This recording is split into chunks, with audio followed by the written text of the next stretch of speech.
বিকালে আমি ফুল বিক্রি করে আমি বড় হয়ে একজন ডাক্তার হতে চাই। পরিবারকে সাহায্য করতে চাই, কিন্তু আমাদের হেল্প করার কোনো লোক নাই।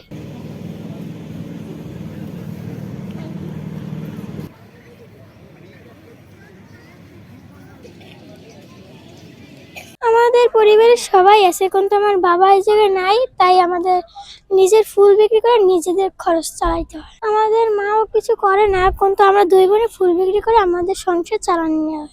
আমি আমি স্কুলে পড়ি, সরকারি প্রাথমিক চকবাজার বিদ্যালয়। আমি সকালে স্কুলে যাই, বিকালে আমি ফুল বিক্রি করতে আসি। আর যখন বিকালে আমি ফুল বিক্রি করে আমি বড় হয়ে একজন ডাক্তার হতে চাই, কিন্তু আমাদের পাশে কেউই দাঁড়ায় না, তাই আমার আম্মুর কাজ কেউ করে না, কিন্তু আমার ছোট বোন নিজের কাজ করে চালায়। এরপরও আমার নিজের পরিবার নিজে আমি এগুলো চালিয়ে করতে চাই, পরিবারকে সাহায্য করতে চাই, কিন্তু আমাদের হেল্প করার কোনো লোক নাই। আমরা সদস্য 5 জন। আমার আব্বু এই জায়গায় থাকে না, আমার আব্বু নাই বলতে গেলে, কিন্তু আমি এই ফুল বিক্রি করে আমাদের সংসার চালাই। আমার মাকে আমরা কোনো কাজ করতে দিই না। আমি বিকালে ফুল বিক্রি করতে নামি আর সকালে স্কুলে যাই। যেই টাকা ইনকাম করি সেই টাকা দিয়ে আমার মাকে দেওয়া হয়।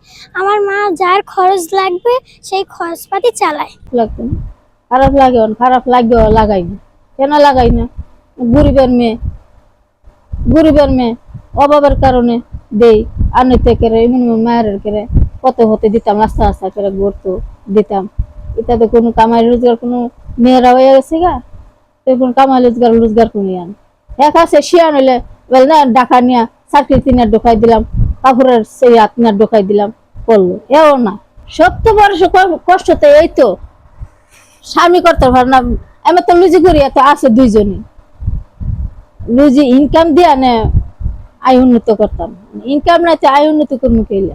তা আমার তো এই আশাই ছিল, বলে মায়ের নি লেখাপড়া করায়নি, একটা সে সার্টিফিকেট নিয়ে আইতাম নিয়ে পারি।